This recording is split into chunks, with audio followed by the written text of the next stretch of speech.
আমরা ধারাবাহিকভাবে আলোচনা করছিলাম হব্বে রাসূল সাল্লাল্লাহু আলাইহি ওয়াসাল্লাম, আমাদের নবীজির মহাব্বত নিয়ে। ইতিমধ্যে 3 জুমা আমরা এই ব্যাপারে কথা বলেছি। আজকের আলোচনার বিষয় হলো নবীজিকে মহাব্বত তো করব এবং করবই, কোন পদ্ধতিতে মহাব্বত করব। কাকে মহাব্বত করব? আমাদের নবীজিকে কোন পদ্ধতিতে মহাব্বত করব। আমি আমার বানানো পদ্ধতিতে মহাব্বত করলে সেটাকে মহাব্বত বলা হবে না, আমি যাকে মহাব্বত করব তার দেখানো, তার বর্ণিত তরিকায়, পথে আমাদেরকে তাকে মহাব্বত করতে হবে। আজকের আলোচনার বিষয় হলো নবীজিকে মহাব্বত করার পদ্ধতি। এই পদ্ধতি সম্পর্কে নবীজি স্বয়ং বলেছেন, মান আহাব্বা সুন্নতি ফাকাদ আহাব্বানি। যে আমার সুন্নতকে মহাব্বত করলো সেই আমাকে মহাব্বত করলো। এবার বলেন তো, নবীজির মহাব্বতের প্রকাশ কিসের মাধ্যমে? সুন্নতের মহাব্বতের মাধ্যমে। এখন সুন্নতকে মহাব্বত করতে হলে আগে সুন্নত বিষয়টা বুঝতে হবে। সুন্নত কাকে বলে? সুন্নত এর 3 নাম আছে। সুন্নতের নাম আছে 3টা। সুন্নত শব্দটা 2 জায়গায় ব্যবহৃত হয়। সুন্নত শব্দটা 2 জায়গায় ব্যবহৃত হয়। 1 নাম্বার, সুন্নত আমাদের নবীজির পূর্ণ আদর্শকে বলে। নবীজির পূর্ণ আদর্শকে কি বলা হয়? সুন্নত। 2 নাম্বার, ফুকাহায়ে কেরাম ফিকহের পরিভাষায় শরীয়তের বিধান মান্য করার ক্ষেত্রে গুরুত্বের স্তরগুলোর মধ্যে একটি স্তরের নাম সুন্নত। আমি আরো সহজ করে বলি, শরীয়তে যে বিধানগুলো আছে এই বিধানগুলো মেনে নেওয়ার ক্ষেত্রে গুরুত্ব বেশি আর কম, এই পরিপ্রেক্ষিতে শরীয়তের নির্দেশিত বিধানগুলোকে 5 স্তরে বিভক্ত করা হয়েছে। 1 নাম্বার ফরজ, 2 নাম্বার ওয়াজিব, 3 নাম্বার সুন্নত। সুন্নত আবার 2 ভাগে বিভক্ত করা হয়েছে, সুন্নতে মুআক্কাদা, সুন্নতে গায়রে মুআক্কাদা। 4 নাম্বার মুস্তাহাব, 5 নাম্বার মুস্তাহসান অথবা মুবাহ। তাহলে যেগুলো করণীয় এগুলোকে 5 স্তরে বিভক্ত করা হয়েছে। এগুলো কিভাবে 5 স্তরে বিভক্ত হলো? করার গুরুত্বের ভিত্তিতে। ফরজ, যা না করার সুযোগ নেই। ওয়াজিব, যা না করার সুযোগ নেই। এই যে স্তরগুলো, এই স্তরগুলো নির্ধারণ করা হয়েছে মান্য করার গুরুত্বের এবং বিশ্বাস করার গুরুত্বের ভিত্তিতে। আমি 1-2টা উদাহরণ দিয়ে বুঝবেন ফরজ কাকে বলে। শরীয়তের বিধানে ফরজ বলা হয়, 4টা পয়েন্ট খেয়াল রাখবেন। যা বিশ্বাস করা আবশ্যক, অবিশ্বাস করা কুফরি। যা মান্য করা আবশ্যক, অমান্য করা ফাসিকি। আমি আবার বলছি, যা বিশ্বাস করা, দিলে অন্তরে বিশ্বাস করা, এটা ফরজ, এটা আবশ্যক। কেউ যদি অবিশ্বাস করে সে সাথে সাথে কাফের। 5 ওয়াক্ত নামাজ আমাদের শরীয়তে কি? ফরজ। কেউ যদি বলে আমি 5 ওয়াক্ত নামাজ বিশ্বাস করি না, সে কি? কাফের। বলেন, সে কি? কাফের। যদি কেউ বলে শরীয়তের আইন, শরঈ আইন বিশ্বাস করি না, সে নামাজ বিশ্বাস করি না যেভাবে কাফের, শরঈ আইন বিশ্বাস করি না সেভাবে কাফের। লা শাক, কোনো সন্দেহ নেই। তাহলে বলেন তো ফরজ বিধান কাকে বলে? যা বিশ্বাস করা আবশ্যক, অবিশ্বাস করা কুফরি। যা মান্য করা আবশ্যক, অমান্য করা ফাসিকি। ফাসিকির আরেক নাম হলো কবিরা গুনাহ। ফাসিকির আরেক অর্থ কি? কবিরা গুনাহ। তাহলে বলেন তো আজকের জোহরের নামাজ ফরজ কিনা?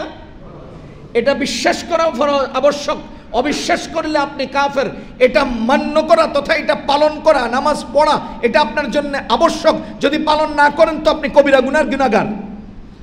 এমন পর্যায়ের বিধানগুলোকে শরীয়তে ফরজ বলে, এমন পর্যায়ের গুরুত্বপূর্ণ বিধানগুলোকে শরীয়তে ফরজ বলে। এবার আপনারা বলেন নামাজের ভেতরে কয় ফরজ? 6 ফরজ। নামাজের ভেতরে 6 ফরজ, এর মধ্যে কেরাত পড়া একটা ফরজ। যদি কোনো ব্যক্তি কেরাত না পড়ে তবে ওই ব্যক্তির নামাজ সহি হয় না। যদি কোনো ব্যক্তি কেরাত অশুদ্ধ পড়ে তবে ওই ব্যক্তির নামাজ শুদ্ধ হয় না। কেন? সে এমন বিধান লঙ্ঘন করেছে যেই বিধানের অস্তিত্ব না থাকলে পূর্ণ আমলের অস্তিত্ব বাতিল হয়ে যায়।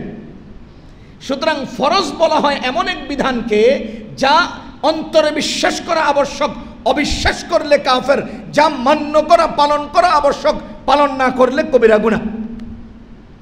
দ্বিতীয় নম্বর স্তর ওয়াজিব। শরীয়তের বিধানের দ্বিতীয় নম্বর স্তর কি?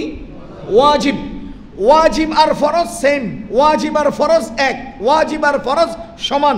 তবে ছোট্ট একটা জায়গাতে ওয়াজিব একটু নিচে আছে, ফরজ একটু কড়া, ওয়াজিব একটু হালকা, এটাই ব্যবধান। বুঝেন, বিশ্বাস করা আবশ্যক ওয়াজিব বিধানগুলো ফরজ বিধানের সমপর্যায়ে বিশ্বাস করা আবশ্যক। তবে ওয়াজিব বিধানগুলোকে কেউ অবিশ্বাস করলে, অস্বীকার করলে সে কাফের হয়ে যায় না। এই জায়গার মধ্যে একটু ব্যবধান। ফরজ বিধান অস্বীকার করলে কাফের, ওয়াজিব বিধান অস্বীকার করলে কাফের না। ফরজ বিধান বিশ্বাস করা আবশ্যক, ওয়াজিব বিধানও বিশ্বাস করা আবশ্যক। দ্বিতীয় নম্বর, ফরজ বিধান পালন করা আবশ্যক, পালন না করা কবিরা গুনাহ। ওয়াজিব বিধানও পালন করা আবশ্যক, পালন না করা কবিরা গুনাহ। তাহলে ওয়াজিব বিধানও পালন করা আবশ্যক, পালন না করা কবিরা গুনাহ। ফরজ বিধানও পালন করা আবশ্যক, পালন না করা কবিরা গুনাহ। ওয়াজিব বিধান বিশ্বাস করা আবশ্যক, বিশ্বাস না করলে কাফের হয় না। কিন্তু ফরজ বিধান বিশ্বাস করা আবশ্যক, বিশ্বাস না করলে কাফের হয়ে যায়। এই ওয়াজিব আর ফরজের মধ্যে শুধু এতটুকুন তফাৎ। এই হলো পালনের গুরুত্বের ক্ষেত্রে শরীয়তের বিধানগুলোকে স্তর ঠিক করা হয়েছে। 3 নম্বর হলো সুন্নতে মুআক্কাদা। যেমন ফজরের নামাজের আগের 2 রাকাত সুন্নত, জোহরের নামাজের আগে পরে 2 রাকাত 4 রাকাত সুন্নত, এগুলো সুন্নতে মুআক্কাদা। সুন্নত মুত্তাকা আপনি দেন। সুন্নত বলা হয় শরীয়তের ওই বিধান যেগুলো পালন করলে নবীজির মহব্বতের প্রকাশ হয়, যেগুলো পালন করলে বুজুর্গি বৃদ্ধি পায়, যেগুলো পালন করলে শরীয়তের গুরুত্ব প্রকাশ পায়, যেগুলো অমান্য করলে ক্ষেত্র বিশেষ কবিরা গুনাহ হয়, ক্ষেত্র বিশেষ আল্লাহ তাআলা ওই গুনাহগুলো মাফ করে দেন। এই পর্যায়ের মাঝামাঝি বিধানগুলোকে সুন্নত বলা হয়। এটা কিন্তু ফিকহি পরিভাষার সুন্নত বলছি।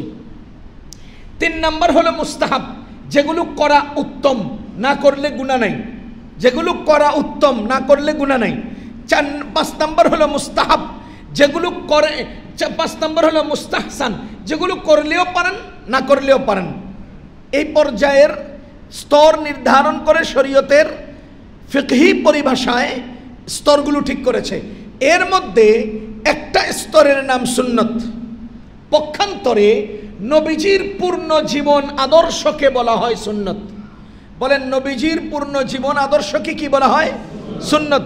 এটা কি ফিকহি পরিভাষার সুন্নত না নবীজির আদর্শের সুন্নত? আদর্শের সুন্নত। এই আদর্শের সুন্নতের আরেক নাম হলো সিরত। আদর্শের সুন্নতের আরেক নাম সিরত। এই সিরতের আরেক নাম শরীয়ত। বলেন, সিরতের আরেক নাম শরীয়ত। এবার বলেন তো, যা সুন্নত তাই শরীয়ত, যা শরীয়ত তাই সিরত, যা শরীয়ত তাই সিরত, যা সুন্নত তাই সিরত, তাই শরীয়ত, যা সুন্নত তাই শরীয়ত। এবার নবীজি কি বলেন?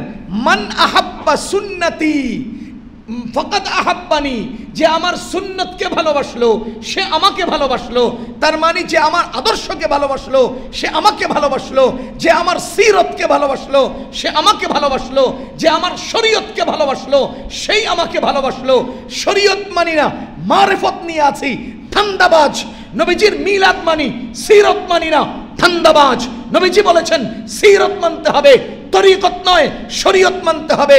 শরীয়তকে মহব্বত করবা তবেই তুমি নবীজিকে মহব্বত করো, সিরতকে মহব্বত করবা তবেই তুমি নবীজিকে মহব্বত করো, সুন্নতকে মহব্বত করবা তবেই তুমি নবীজিকে মহব্বত করো। সুতরাং এবার বলেন, আমি সুন্নত মহব্বত করি, শরীয়ত মানি না। আপনি আব্বা অস্বীকার করেন, ওই আব্বা অস্বীকার করতে গিয়া ডেডি বইলে যারা আপনি মানেন সেটার নামই যে আব্বা, আর আবুন মানি যেটা তিনিই যে আব্বা, আপনি তো ওটা খেয়াল করেন নাই। একটাকে অস্বীকার করতে গিয়ে পুরো জাতকে অস্বীকার করলেন, একটাকে বাদ দিতে গিয়ে আমরা শরীয়ত তরিয়ত মানি না, আমরা মারেফত নিয়ে আছি। মারেফত কি রে কয়? মারেফত কাকে বলে? প্রথম সিঁড়ির নাম শরীয়ত, এর পরের সিঁড়ির নাম মারেফত। শরীয়ত ছাড়া দুনিয়াতে কারো জন্য মারেফত নাই। শরীয়ত ছাড়া কারো জন্য মারেফত, মারেফত মানে কি? মারিফাতুন মানে কি? এর অর্থ হলো পরিচয়, জানা, অথবা আল্লাহ তাআলাকে ভালোভাবে নিজের মধ্যে ধারণ করা, আল্লাহকে জানা। তাহলে মারিফাতুল্লাহ, আল্লাহ তাআলার মারিফত, আল্লাহ তাআলার পুরো পরিচয় নিজের মধ্যে ধারণ করার নাম হলো মারিফত। এখন কোনো ব্যক্তি আল্লাহর দেওয়া শরীয়ত মানে না, আমি আল্লাহরে চিনে ফেলছি। কেমনে চিনছেন? ওই দেওয়ানবাগির মুরিদ একটারে শুনলাম বক্তব্য দিতেছে, আল্লাহরে তো আমরা আমগো চোখ দিয়ে দেখি না, তো আমগো পীর সাহেবরে আমরা আল্লাহর মতো করে দেখি, এই জন্য আমরা পীর সাহেবরে সেজদা করি। তা আপনি মারিফত ধরতে চাই পীর সাহেবের পায়ে সেজদা পড়ে যাবেন, কারণ আপনি এখনো শরীয়ত চিনেন না। কোনটা ল্যাংটা বাবা, কোনটা শুদ্ধ বাবা, কার সতর খোলা আর কে কাপড় পরিধান করা, এটা আপনি বুঝেন নাই। মারিফতের কি বুঝেন? এজন্য যারা বলে আমরা শরীয়ত মানি না মারিফত মানি, আপনি ধোঁকাবাজ। ঠিক তেমনি ভাবে নবীজি সাল্লাল্লাহু আলাইহি ওয়াসাল্লাম বলেছেন, মান আহাব্বা সুন্নতি, যে ব্যক্তি আমার সুন্নতকে মোহাব্বত করে। এবার বলেন তো সুন্নতের কয় নাম বললাম? 3 নাম। বলেন না, বলেন না, সুন্নতের কয় নাম? 3 নাম। 1 সুন্নত, 2 সিরত, 3 শরীয়ত। যা সুন্নত তাই সিরত, যা সিরত তাই শরীয়ত, যা সুন্নত তাই সিরত, যা সিরত তাই শরীয়ত। কোন ব্যক্তি শরীয়ত মেনে নেওয়া মানে সুন্নত মেনে নেওয়া। এখন এখানে একটা গুরুত্বপূর্ণ পয়েন্ট বুঝেন, শরীয়ত বা সুন্নত আমি কিভাবে বুঝবো? কোনটা শরীয়ত কোনটা সুন্নত এটা আমি কিভাবে বুঝবো? আমার বুঝার জন্য একটা মস্ত বড় যন্ত্র দুনিয়াতে আমাদের নবীজি রেখে গেছেন। মজার বিষয়, আমাদের নবীজি দুনিয়াতে একটা মস্ত বড় কি রেখে গেছেন? যন্ত্র রেখে গেছেন। সেই যন্ত্র হলেন সাহাবাই কেরাম। কারা? সাহাবাই কেরাম। আমি আপনাকে জিজ্ঞেস করতে চাই, আমি নবীজিকে পেয়েছি, সাহাবিগণ পেয়েছেন। নবীজিকে মানব সাহাবিগণকে মাঝখানে রাইখা, না সাহাবাই কেরামকে বাদ দিয়া? বুঝেন নাই? আমি আমার আব্বা মানি না, দাদার মানি, এভাবে হয় না। সনদ কেটে গেলে এলেম আসে না, সনদ কেটে গেলে মিরাস আসে না। যেমন ছেলে মারা গেছেন, দাদা রয়ে গেছেন, ওই নাতি দাদার সম্পত্তির মালিক হয় না। কেন? মাঝখানে বাবা কর্তন। তাহলে সাহাবাই কেরামকে বাদ দিয়া নবীজিকে মেনে নিতে পৃথিবীর কেউ পারবে না। সুতরাং সাহাবাই কেরাম থেকে কিয়ামত পর্যন্ত সবাই সাহাবাই কেরামকে মেনে নিয়েই নবীজিকে মানতে হবে। কারণ আপনি নবীজিকে সরাসরি পান নাই। এটা বুঝার আগে আমি আপনাকে একটা শরঈ মাসআলা বলি, একেবারে বড় বড় কিতাবের মাসআলা। এটা আমরা সাধারণত আলোচনা কম হয়। বলেন তো, আমরা নামাজ পড়ি কোন দিকে ফিরে? পশ্চিম দিকে। যারা বলছেন ভুল, কেবলার দিকে বলেন। কোন দিকে? কেবলা অথবা কাবার দিকে। আমরা কাবার দিকে ফিরে নামাজ পড়ি। কাবা 2 প্রকার।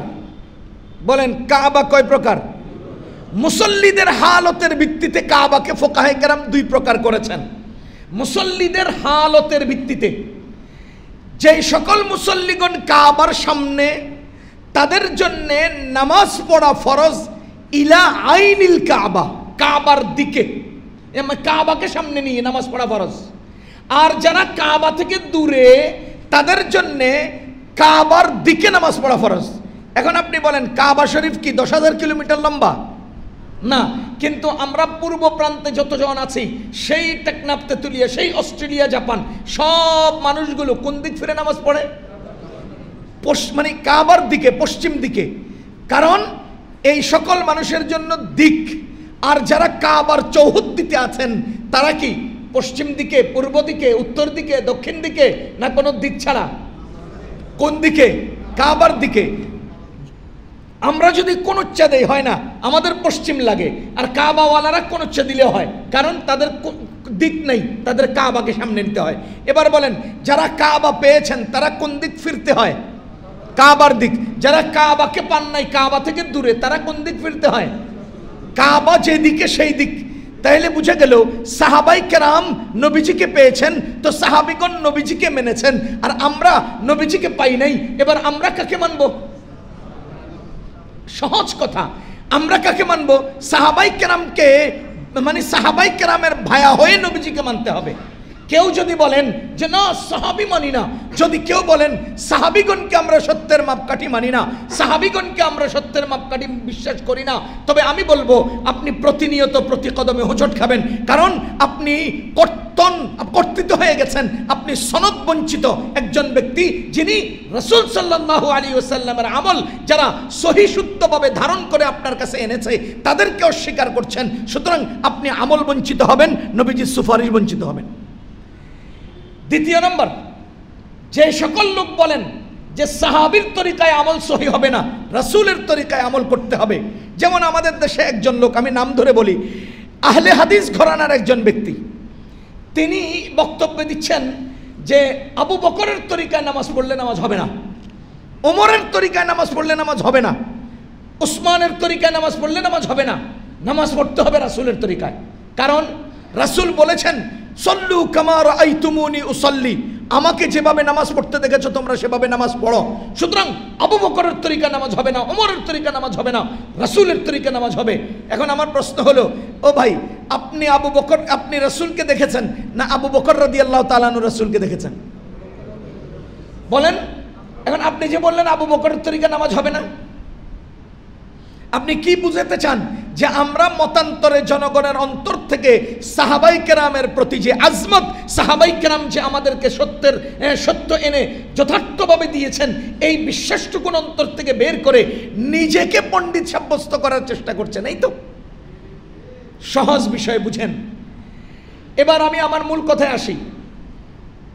আমাদের নবীজি ইসলাম রেখে গেছেন কাদের কাছে? আমরা নবীজিকে সরাসরি দেখেছি? দেখেছেন কারা? এবার আপনারা ইনসাফের সাথে বলেন, নবীজির কথা, কাজ, অনুমোদন এবং গুণাগুণ, কটা জিনিস বললাম? 4টা। কথা, কাজ, অনুমোদন, গুণাগুণ, নবীজির বৈশিষ্ট্য। নবীজির বৈশিষ্ট্য, উনি মেরাজে আসমানে চলে গেছেন। এটা পৃথিবীর হাদিসের কিতাবে আছে না নাই? কিন্তু পৃথিবীর মানুষ এটা কি পালন করতে পারবে? এটা নবীজির বৈশিষ্ট্য। নবীজি জান্নাতে গেছেন, নবীজি জাহান্নামে গেছেন, নবীজি মেরাজে গেছেন, নবীজি সিদরাতুল মুনতাহায় গেছেন, নবীজি বুরাকে আরোহণ করেছেন, নবীজি রফরফে আরোহণ করেছেন। এগুলো হাদিসের কিতাবে আছে, কিন্তু কিয়ামত পর্যন্ত কোনো মানুষের পালনের জন্য নয়। এটা নবীজির বৈশিষ্ট্য, এটা নবীজির মুআজিজা। তাহলে এগুলো কি হাদিস নয়? বলেন, এগুলো কি হাদিস নয়? এবার বলেন, নবীজি 4-এর অধিক বিয়ে করেছেন, এটা নবীজির জন্য বৈশিষ্ট্য, এটা উম্মতের পালনীয় নয়। সুতরাং ভালো করে মনে রাখবেন, নবীজির কথা, নবীজির কাজ, নবীজির অনুমোদন, নবীজির বৈশিষ্ট্য এবং মুআজিজা, এই সবগুলো হাদিসের কিতাবে থাকবে, এই সবগুলো হাদিসের কিতাবে বর্ণিত হবে, হতেই হবে। কারণ নবীজির সব কিছু আমাদের জন্য সংরক্ষিত থাকতে হবে, এজন্য কিতাবে থাকবে। কিন্তু কিয়ামত পর্যন্ত উম্মতের আমলে থাকবে না, উম্মতের আমলে থাকবে না। কিতাবে আসছে নবীজি মেরাজে গেছেন, কিয়ামত পর্যন্ত উম্মত মেরাজে যাবে না। কিতাবে আসছে নবীজি 4 জনের অধিক বিয়ে করেছেন, কিয়ামত পর্যন্ত উম্মত 4 জনের অধিক বিয়ে করবে না। এখন আমার প্রশ্ন হলো, আমি কোনটা করব আর কোনটা করব না, সেটা নির্ধারিত হবে কার মাধ্যমে? খোদার কসম করে বলছি, নবীজি যাদের হাতে এই শরীয়ত রেখে গেছেন, তারা যা কিছু আমাকে দিয়েছে তাই আমি করব, যা তারা দেন নাই তা আমি করব না। সুস্পষ্টভাবে বলছি, নবীজির যেই কোনো কর্ম, নবীজির যেই কোনো আমল সাহাবীগণ যদি করে থাকেন তো কিয়ামত পর্যন্ত উম্মত করবে, সাহাবীগণ যদি না করেন কিয়ামত পর্যন্ত উম্মত করবে না। সুন্নত কিভাবে চিনবো, শরীয়ত কিভাবে চিনবো? যেই আমল সাহাবী করেছেন সেই আমল উম্মতের জন্য শরীয়ত, যা সাহাবী করেন নাই তা উম্মতের জন্য শরীয়ত না। যা সাহাবাই কেরাম করেন নাই তা কিয়ামত পর্যন্ত উম্মতের জন্য শরীয়ত না। আপনি যদি বলেন যে হুজুর বুখারী শরীফে আছে, হ্যাঁ আমি বলবো চুমা খাই বুখারী শরীফকে, হাদিসকে বুকে নেই। আপনার চেয়ে আমি অন্তত কয়েকবার বেশি পড়েছি এই হাদিস, কিন্তু এই হাদিস উম্মতের জন্য শরীয়ত নয়, কারণ এটা রাসূলের জন্য বৈশিষ্ট্য। আমি একটা উদাহরণ দেই। আমাদের নবীজি সাল্লাল্লাহু আলাইহি ওয়াসাল্লামের একজন সাহাবী, তিনি অনেক দূর থেকে নামাজে আসতেন, মসজিদে নববীতে অনেক দূর থেকে আসতেন। একদিন ফজরের নামাজে নবীজি ওনাকে খুঁজলেন, দেখলেন যে নাই। তো নবীজি জিজ্ঞেস করেন সাহাবী গেল কোথায়? সাহাবায়ে কেরাম বলেন ইয়া রাসূলুল্লাহ, উনি গতকালকে বিকালে মারা গেছেন, গতকাল সন্ধ্যায় মারা গেছেন। এখন আপনার হুকুম হলো জলদি জলদি দাফন করতে হবে। আমরা যদিও ছেলেকে বিদেশ থেকে আসার জন্য ফ্রিজিং গাড়িতে ফেলে রাখি 3 দিন যাবত, আপনার হুকুম হলে জলদি জলদি দাফন করতে হবে। এখন আমাদের দাফন করতে হবে রাত্রের মধ্যে, আবার যার কারণে আমরা রাত্রের মধ্যে দাফন করে ফেলছি। তো নবীজি বললেন যে আমাকে বলতা আমি তো আসতাম। সাহাবীগণ বলেন ইয়া রাসূলুল্লাহ, এবড়ো থেবড়ো রাস্তা, উঁচা নিচা পাহাড়ীয় পথ, রাতের অন্ধকার, অনেক দূর, আপনাকে বললে যে আপনি আসতেন এটা আমরা বুঝি নাই। আমরা মনে করেছি বিধান যেটা আসছে শরীয়তের, রাসূল যেটা বলছেন যে মারা যাওয়ার পরে জলদি দাফন করো, আমরা এই জন্য জলদি দাফন করে ফেলছি। নবীজি সাল্লাল্লাহু আলাইহি ওয়াসাল্লাম নামাজের পরে সাহাবায়ে কেরামকে সাথে নিয়ে বলেন চলো তার কবরে যাব। তার কবরে গেলেন, কবর সামনে রেখা নবীজি উপস্থিত লোকদেরকে নিয়ে জানাজা পড়লেন। আরেক হাদিসে আসছেন নাজ্জাশী বাদশা যখন মারা যান, নবীজি অনুপস্থিতিতে তার জানাজা পড়েছেন। এবার আপনাদেরকে আমি যে দুটা বর্ণনা দিলাম, বলেন তো এই দুটা বর্ণনা দ্বারা লাশ অনুপস্থিত জানাজা পড়া হয়েছে কিনা? হয়েছে, নবীজি পড়েছেন। এই বর্ণনার আলোকে আজকে দুনিয়াতে কেউ কেউ গায়েবানা জানাজা পড়তে চায়। আমাদের কিতাবের বর্ণনা, আমাদের সমস্ত রেফারেন্সের আলোচনায় সাহাবায়ে কেরাম 110 হিজরি পর্যন্ত দুনিয়াতে বেঁচে ছিলেন। একজন সাহাবীও কোনো অনুপস্থিত ব্যক্তির জানাজা পড়েন নাই। সুতরাং নবীজি যদিও পড়ে থাকেন, সাহাবীগণ যেহেতু পড়েন নাই, কিয়ামত পর্যন্ত উম্মত গায়েবানা জানাজা পড়বে না, এটা শরীয়ত নয়। আপনারা কি আমার কথা বুঝতেছেন? এটা শরীয়ত নয়, এটা শরীয়ত নয়। উত্তরপাড়ার কোনো গরিব মানুষ মারা গেলে জীবন্ত লাশের সামনে জানাজা পড়েন না, আর আপনার রাজনৈতিক নেতা বইরা গেলে, এই সিঙ্গাপুরে মারা গেলে আপনারা বাইতুল মুকাররমে গায়েবানা জানাজা পড়েন। এটার নাম তামাশা, এটার নাম জানাজা না, এটার নাম কি? তামাশা।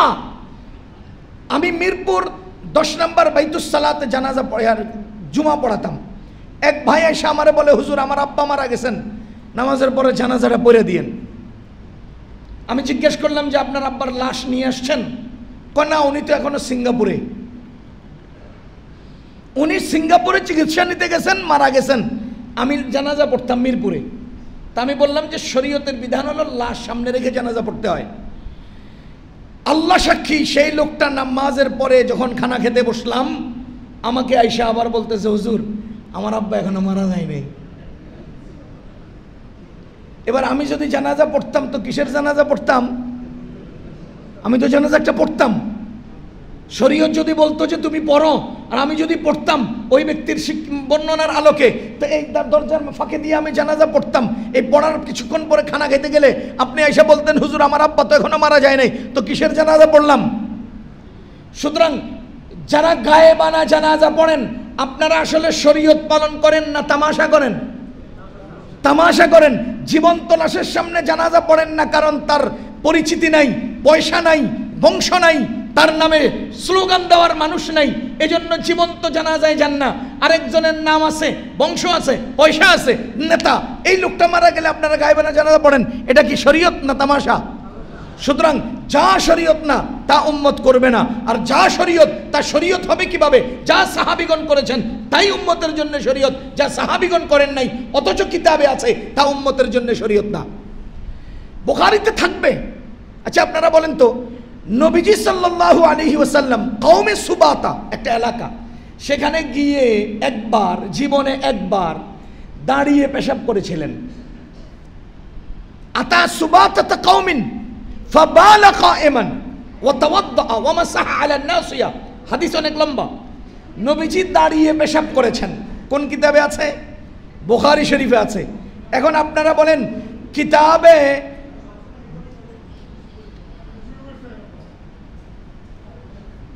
আমার দিকে তাকান,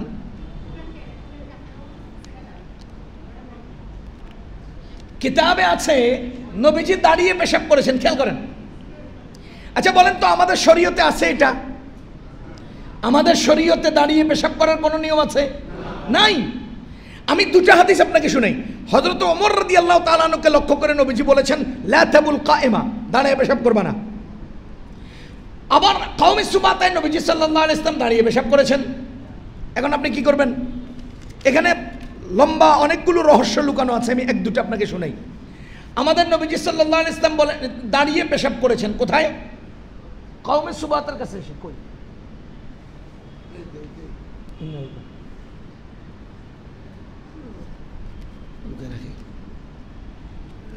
আবার ওমর রাদিয়াল্লাহু তাআলা আনহুকে বলছেন দাঁড়িয়ে পেশাব করো না। এখন প্রশ্ন হলো, নবীজি সারা জীবন বসে পেশাব করলেন, বুখারীতে নাই। জীবনে একবার দাঁড়িয়ে পেশাব করলেন, বুখারীতে আইলো। ঘটনাটা কি? সারা জীবন যা করলেন তা কিতাবে আসলো না, জীবনে একবার যা করলেন হেডাই আই গেল। কেন? ঘটনা বুঝলাম না। এর কারণ একদম সহজ। আপনি ভাত খান না রুটি খান? ভাত খান।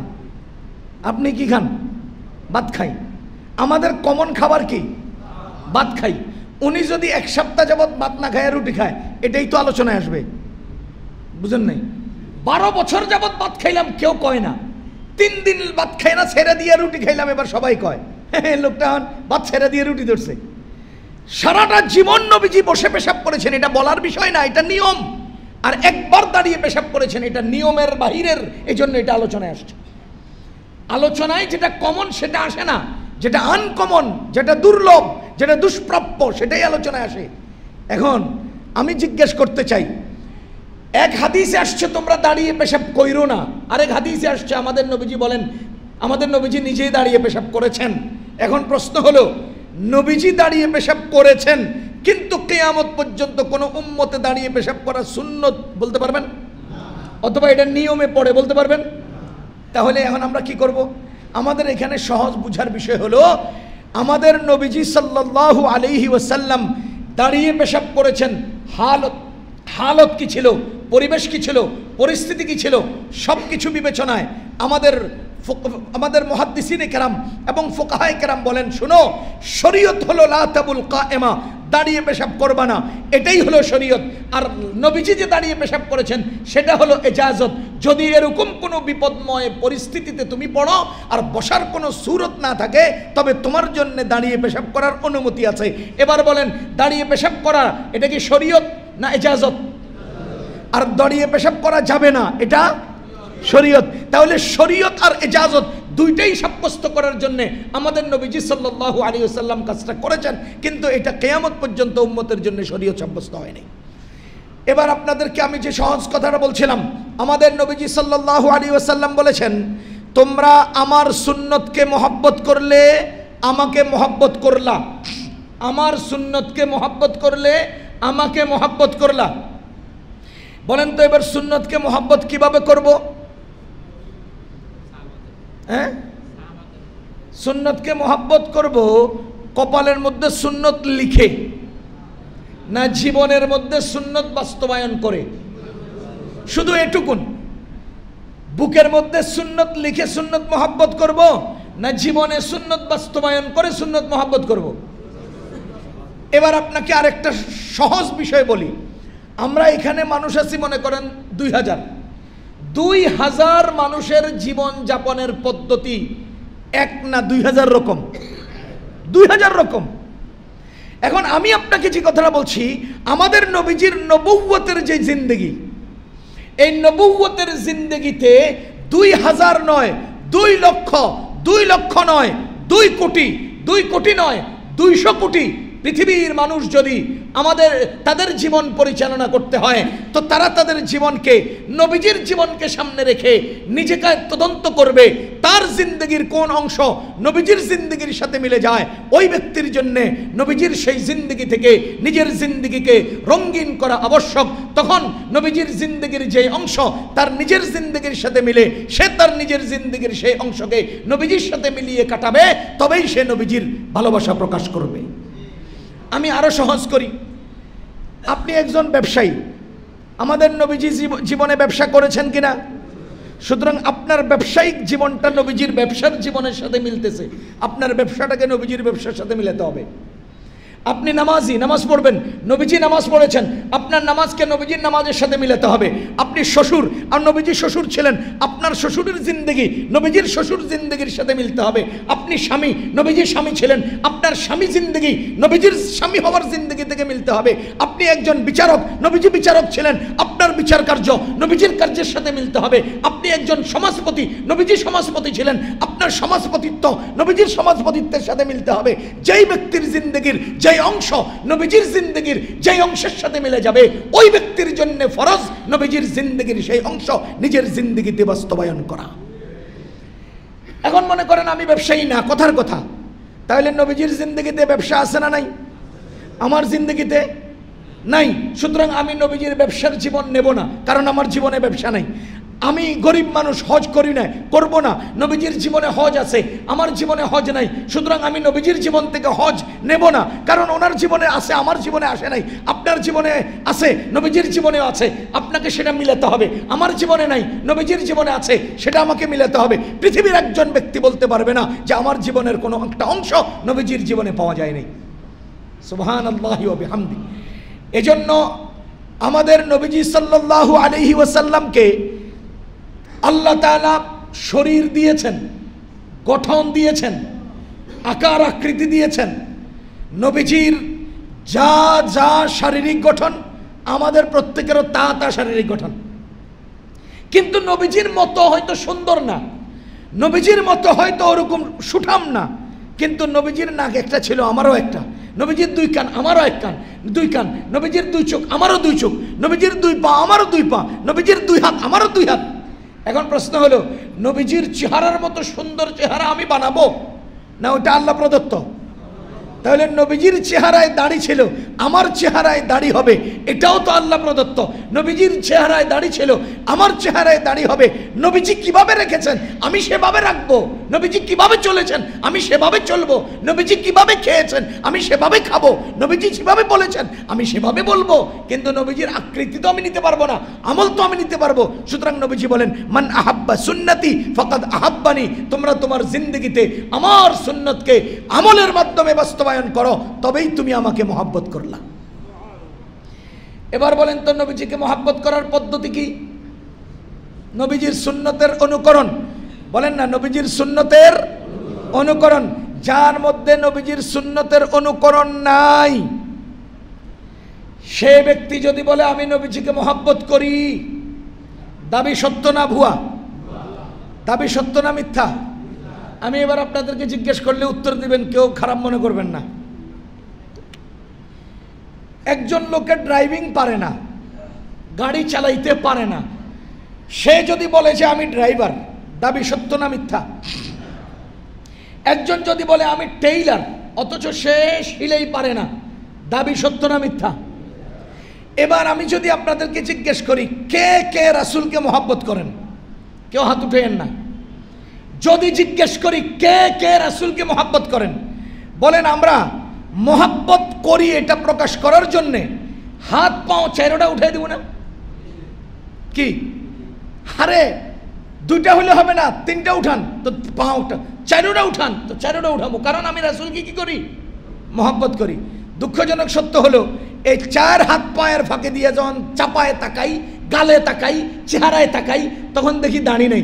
এবার বলেন যে ড্রাইভিং না যাই না ড্রাইভার দাবি করা, সেই যেমন আর আমনে সুন্নত না মাই না নবীজিরে মহব্বত করি এই দাবি করা, কোন ব্যবধানটা রয়েছে? কোন জায়গায় ব্যবধানটা আছে? হায় হায় হায়, নবীজির মহব্বতে আজকে বেদাতিরা আলেমদেরকে গালি দেয়। ওই তোমাদের ওই বেদাতিদেরকে বলছি, যারা নবীজির মহব্বত প্রকাশ করতে গিয়ে নবীজির ওয়ারিস আলেমদেরকে গালি দাও, তোমাদের মধ্যে মহব্বত নবীজির দরকার নাই। নবীজিকে কিভাবে মহব্বত করতে হবে তোমার থেকে শিখতে হবে আমার। আরে নবীজিকে কিভাবে মহব্বত করতে হবে এটা কি তোমার কাছ থেকে শিখতে হবে?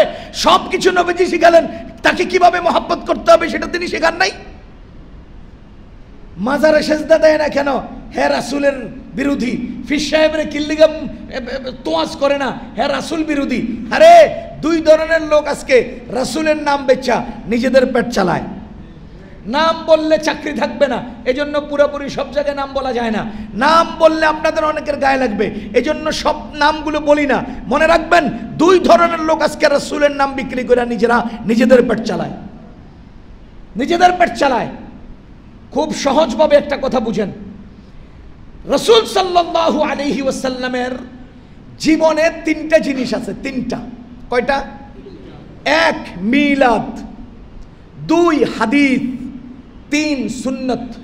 বলেন এক মিলাদ, বলেন না এক, দুই হাদিস, দুই হাদিস, তিন সুন্নত।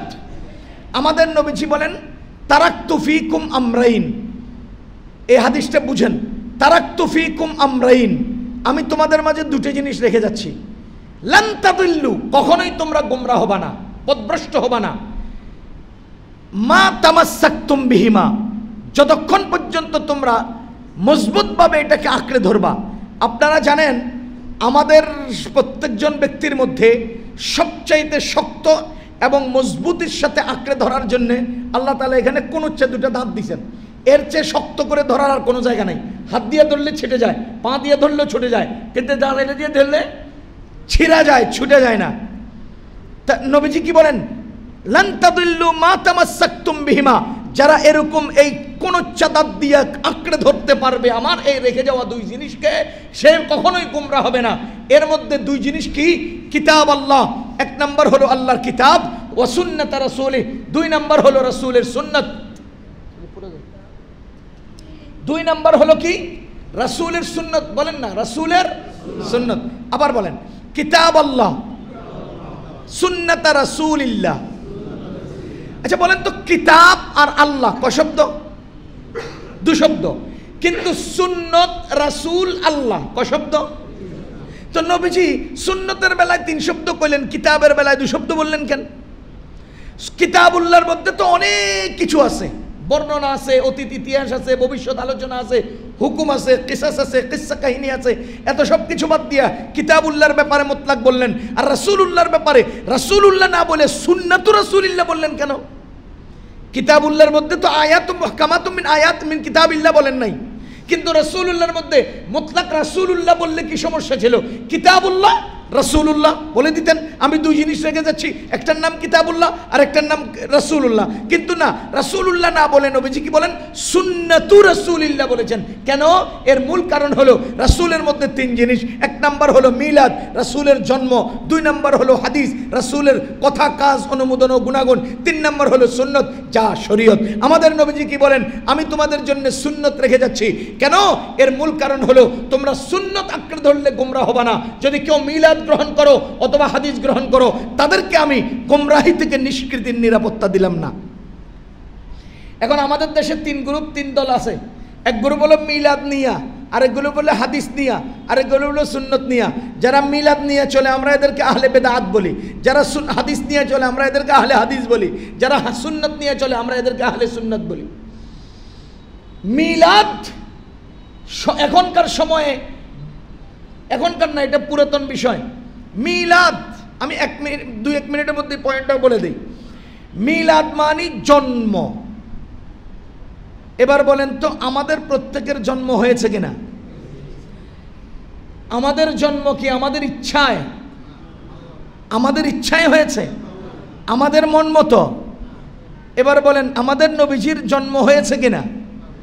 তাহলে মিলাদ নবীজিরও আমাদেরও সবারই মিলাদ আছে, নবীজিরও আমাদেরও সবারই মিলাদ আছে। মিলাদ আলোচনার জিনিস, পালনের জিনিস না। আপনার জন্ম কিভাবে হয়েছে আপনার দাদারে জিজ্ঞেস করলে বলতে পারবে, মাকে জিজ্ঞেস করলে বলতে পারবে, বা বড় ভাইকে, বোনকে, চাচিকে, দাদিকে জিজ্ঞেস করলে বলতে পারবে। কেন? কারণ তারা দেখেছেন, তাদের বর্ণনা থেকে আমরা শুনতে পারবো লোকটার কিভাবে জন্ম হয়েছে।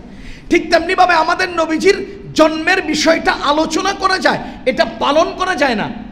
সুতরাং কিয়ামত পর্যন্ত কেউ নবীজির মতো দুনিয়াতে চাইলে আসতে পারবে না, কারণ ইচ্ছায়, নিজের ইচ্ছায় তো আর দুনিয়াতে আসে না। সুতরাং কেউ নবীজির মিলাদ পালন করতে পারবে না। তো কি করতে পারবে? এটা আলোচনা করতে পারবে, মুযাকারা করতে পারবে। নবীজির জন্মের সময় পৃথিবীর অস্তিত্ব কেমন ছিল, হালত কেমন ছিল, মক্কার মানুষদের অবস্থা কেমন ছিল, আমাদের নবীজি সাল্লাল্লাহু আলাইহি ওয়াসাল্লামের আম্মার অবস্থা কেমন ছিল, আব্বাজানের হালত কি ছিল, দাদারা কেমন ছিলেন, চাচারা কেমন ছিলেন, নবীজি দুনিয়াতে এসে প্রাথমিকভাবে কি কি ঘটনা ঘটিয়েছেন, ইত্যাদি ইত্যাদি আলোচনা করা যাবে, যদি মিলাদ মানায়ে লুগবি হিসাবে আমরা গ্রহণ করি। আচ্ছা, নবীজির সাথে যদি আমরা মিলাই, এখন প্রশ্ন হলো মিলাদ যদি আজকে আমাদের সামাজিকভাবে মিলাই, আমাদের সমাজে এই মিলাদ হলো কতক্ষণ পর্যন্ত দরুদ শরীফ পড়া। এই যে দোকান উদ্বোধনের সময় কি ভাই মিলাদ পড়াইলেন না? আমি আবার মিলাদ পড়ানি বলি না, আমি তো মিলাদ খাওয়াইলেন না। আমার এক মুসল্লি দোকান উদ্বোধন করছে, আমি বললাম কিরে ভাই মিলাদ খাওয়াইলেন না? তাই আমার দিকে চাই রয়েছে। আমি যেই মিলাদে মিষ্টি থাকে সেই মিলাদে লোক বেশি থাকে, যেই মিলাদে মিষ্টি কম থাকে এই মিলাদে লোক কম থাকে, তাইলে খাওয়ানটাই তো আসল। এটা মিলাদ এখন খাওয়ার জিনিস হয়ে গেছে। তো যদি বলেন দরুদ শরীফ মানে মিলাদ, সাল্লাল্লাহু আলা মুহাম্মদ, এই টাইপের টেনে টেনে কিছু বলা, এটার নাম যদি বলেন মিলাদ, তাহলে আপনি রাসূল সাল্লাল্লাহু আলাইহি ওয়াসাল্লামের জন্মের ওই শব্দটাকে আপনার এই দোকান উদ্বোধন, তারপরে অন্যান্য প্রতিষ্ঠান উদ্বোধনের এখানে প্রয়োগ করলেন কেন? মিলাদ শব্দের অর্থ যদি হয় দরুদ, তাহলে দরুদ শরীফ তো ভাই আনুষ্ঠানিক কর্মের নাম না। রাস্তাঘাটেও করা যায়, বসেও করা যায়, শুয়েও করা যায়, যখন তখন করা যায়। সুতরাং মিলাদ শব্দের অর্থ যদি হয় দরুদ, তো সবাই করবেন, সব সময় করবেন। আব্বা মারা যাওয়ার দিন তারিখ ঠিক করে নয়, দোকান উদ্বোধনের সময় নয়, কোনো প্রতিষ্ঠান উদ্বোধনের সময় নয়। দরুদ বাসের মধ্যে বসে বসে করবেন, মিলাদ একা একা করবেন, 10 জনে করবেন, কোনো সমস্যা নেই। পক্ষান্তরে মিলাদ যদি হয় রাসূল সাল্লাল্লাহু আলাইহি ওয়াসাল্লামের জন্ম, তাহলে আমাদের প্রত্যেকেই নবীজি সাল্লাল্লাহু আলাইহি ওয়াসাল্লামের জন্মের বর্ণনা আলোচনা করব। প্রয়োজনে নবীজির জীবন আলোচনার পরিপ্রেক্ষিতে দুনিয়া বড় মসজিদে মাহফিল হবে, প্রোগ্রাম হবে, এখানে আনুষ্ঠানিক ব্যানার হবে, বড় বড় বক্তা দাওয়াত দেওয়া হবে, নবীজির মিলাদ নিয়ে আলোচনা হবে। কিন্তু এই মিলাদ এর সাথে নবী লাগালে মিলাদুন নবী হয়। এই মিলাদুন নবীর সাথে যদি ঈদ শব্দটা লাগান, তখনই সব সমস্যার জন্ম হয়। বলেন মিলাদ শব্দ, মিলাদুন নবীর সাথে কি শব্দ লাগাইলে সমস্যা তৈরি হয়? ঈদ শব্দটা লাগাইলে। আপনাদের কাছে তো স্মার্টফোন আছে না?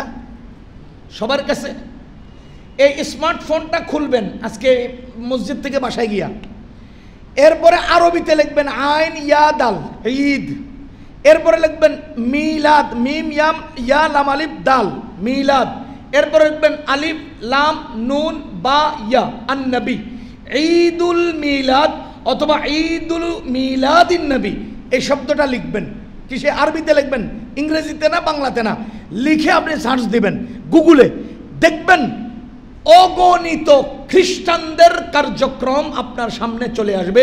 এরকম মূর্তি, ওরকম মূর্তির ছবি, নিচে অগণিত আলোচনা, সিস্টেম, তাদের বর্ণনা। ঈদুল মিলাদ খ্রিস্টানদের কার্যক্রম, এটা গুগল থেকে বের হয়। ঈদুল মিলাদ আমাদের ছাত্র ভাইয়েরা যারা আছেন, আলেম ওলামা যারা আছেন, আরবি একটা ডিকশনারি আছে মিসবাহুল লুগাত, মিসবাহুল লুগাত ডিকশনারির 965 নম্বর পৃষ্ঠায় ঈদুল মিলাদ শব্দের অর্থ লিখেছে দুইটা। এক নম্বর লিখেছে ক্রিসমাস ডে, 2 নম্বর লিখেছে ঈসা আলাইহিস সালাতু ওয়াস সালামের জন্মদিন। তৃতীয় নম্বর কোনো অর্থ লেখে নাই, 3 নম্বর কোনো অর্থ ওখানে আসে নাই। তাহলে মিসবাহুল লুগাতের 965 নম্বর পৃষ্ঠার বর্ণনা দ্বারা বোঝা যায় ঈদুল মিলাদ ঈসা আলাইহিস সালামের জন্মদিন। গুগলের আলোচনা থেকে বোঝা যায় ঈদুল মিলাদ এটা খ্রিস্টানদের কার্যক্রম। এবার আমি আপনাদেরকে জিজ্ঞেস করতে চাই, খ্রিস্টানরা তাদের ঈসা আলাইহিস সালাম তথা জিসাস খ্রিস্টের আগমনের দিবসকে কি দিবস বলে? কি দিন বলে? বড়দিন। কি দিন বলে? বড়দিন। বড়দিন। আর আমরা ঈদে মিলাদুন নবীরে কি ঈদ বলি? বড় ঈদ। হেরা ওই দিনটাকে কি বলে? স্টার সানডে, বড় দিন। আর আমরা ঈদুল মিলাদকে কি বলি? বড় ঈদ। তো কথা তো এক, জিনিস তো এক, সমস্যা তো এক জায়গায়। যখন মিলাদুন নবী থাকবে তখন আমার রাসূলের মিলাদ আমার মাথার উপরে, আমার জবানে, আমার কলিজায়, আমার মসজিদে, আমার মাদ্রাসায়, আমার দোকানে, আমার অফিসে, আমার স্কুলে, আমার মাদ্রাসায়, সব জায়গায় চলবে মিলাদুন নবী মুহাম্মদুর রাসূলুল্লাহর মিলাদ। কিন্তু যখন মিলাদুন নবীর সাথে ঈদ এসে যাবে তখন সেটা আর আমার থাকে না। খ্রিস্টানদের কাজ আমাদের মধ্যে কেন ঢুকাইলেন? যখন মিলাদের সাথে ঈদ এসে যায় তখন সেটা মুসলমানের থাকে না। রাআইতু বিআইনাইয়া, আমি আমার এই দুই চোখে দেখেছি কাশপুর ব্রিজের পাশে দেওয়ানবাগীর পীরের বিশাল বড় ছবি দিয়া ইয়া বড় রেলি ব্যানার লাগাইয়া মানুষ রেলি করছে, বড় অক্ষরে লেখা আমার নবীর আগমন, শুভেচ্ছার স্বাগতম। আমার প্রশ্ন হলো, আমার নবীর আগমন দেওয়ানবাগীর ছবি থাকবে কেন? দেওয়ানবাগী যদি নবী হয় তাহলে আমাদের নয় এই কাজ, আর যদি আমাদের হয় দেওয়ানবাগীর ছবি কেন থাকবে? কথা বুঝবেন? ঈদুল মিলাদ মুসলমানের নয়, ঈদুল মিলাদ মুসলমানের নয়, ঈদুল মিলাদ মুসলমানের নয়। আর মিলাদুন নবী আমার, আপনার, আমাদের সবার। মিলাদুন নবীতে কোনো সমস্যা নাই, ঈদুল মিলাদে সমস্যা। আপনারা তাহকিক করেন, তদন্ত করেন, গুগলে ঢুকেন, কিতাবে আসেন, মিসবাহুল লুগাত নেন, আরো অতীত ইতিহাস তালাশ করেন, জিসাস খ্রিস্টের জীবনী খুঁজেন, তাদের সেই বড়দিনের নাম আরবিতে কি বলা হয়? ঈদুল মিলাদ বলা হয়। সুতরাং আমরা ঈদুল মিলাদ বলে আমাদের নবীজির নামে নষ্টামি আর ভণ্ডামি করতে রাজি না, রাস্তার কুলে অশ্লীল গান বাজনা করতে রাজি না, র্যালি করতে রাজি না, শোভাযাত্রা করতে রাজি না। আমি তো আমার চোখ দিয়ে দেখি যারা রাসূল সাল্লাল্লাহু আলাইহি ওয়াসাল্লামের ঈদুল মিলাদ পালন করে তাদের কার্যক্রমের সাথে হিন্দুদের কার্যক্রমের সাথে সরাসরি মিল পাওয়া যায়। হিন্দুরা শোভাযাত্রার মধ্যে জীবন মূর্তি দাঁড় করিয়ে তারা ডেকসেট লাগিয়ে তারা কি করে? শোভাযাত্রা করে। আর এই সমস্ত ঈদুল মিলাদ পালনকারীরা তাহের নামে এক লোকের পাকিস্তান থেকে ধরে আইনা সেই জীবন্ত মানুষটাকে গাড়ির মধ্যে বসাইয়া চারিদিকে ডেকসেট লাগাইয়া এরপরে মিলাদুন নবী পালন করে। অমিয়া, আপনার মিলাদুন নবীর শোভাযাত্রা আর হিন্দুদের মঙ্গল শোভাযাত্রা সমান শোভাযাত্রা, এটা মুসলমানের কাজ নয়। কেন একই আকৃতি ধারণ করবেন? কেন? হেরা মরা মূর্তি, পাথরের মূর্তি দিয়ে শোভাযাত্রা করে, আর আপনারা পাকিস্তানের ওই কোত্থেকে কি পাগল ছাগল ধরে আইনা বসাইয়া হেরে দিয়ে শোভাযাত্রা করেন। একই তো কথা। হেরা দুর্গা পূজা করে, আপনারা দুর্গা পূজা করেন, একই তো কথা, একই তো কথা। হেরা গরুরে মা ডাকে আর আপনারা ফিরেরে বাবা ডাকেন, একই তো কথা। হেরা হাতের মধ্যে লাল সুতা লাগায়, আপনারা হলুদ লাল সুতা মিক্স লাগান, একই তো কথা। কথা বলেন, একই তো কথা। সুতরাং মিলাদুন নবী আমার, ঈদুল মিলাদ আমার না। আমাদের নবীজিকে আমরা মহব্বত করব চাপার জোরে না কাজে কর্মে? সুতরাং জীবন চলার পথে প্রতিটি কর্মে, প্রতিটি ক্ষেত্রে নবীজির সুন্নতকে যারা মহব্বত করবে কাজে কর্মে, তারাই নবীজিকে মহব্বত করবে। এই মহব্বতের সম্পর্কে আরও একটু কথা আছে। মহব্বত করলে আমাদের লাভ কি হবে ইনশাআল্লাহ এই প্রসঙ্গে আমরা আগামী সপ্তাহে আলোচনা করব। আমাদের আল্লাহ আমাদেরকে দুটা লাভ দিবেন, আমাদের নবীজি আমাদেরকে দুটা লাভ দিবেন। এই প্রসঙ্গে আগামী সপ্তাহে কথা হবে। আল্লাহ তাআলা আমাদেরকে বুঝার, নবীজির সুন্নতকে জীবনে বাস্তবায়ন করার তৌফিক দান করুন।